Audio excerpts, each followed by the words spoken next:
একদিনে দুইবার অপমানিত হলেন সাকিব আল হাসান। এবার ম্যাচ শেষে সাকিবকে টোকায় দালাল বলে ধুয়ে দিল বাঙালি দর্শকরা।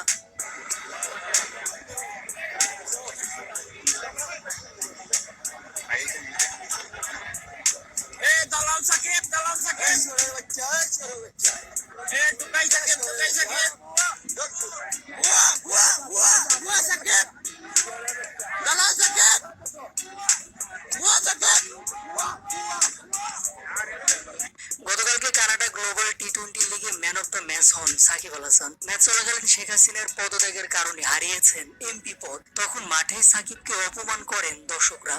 এদিকে এবার আরো একটি ভিডিও ভাইরাল হয়েছে সোশ্যাল মিডিয়ায়। আবারও সবার সামনে লাঞ্ছিত হলেন সাকিব।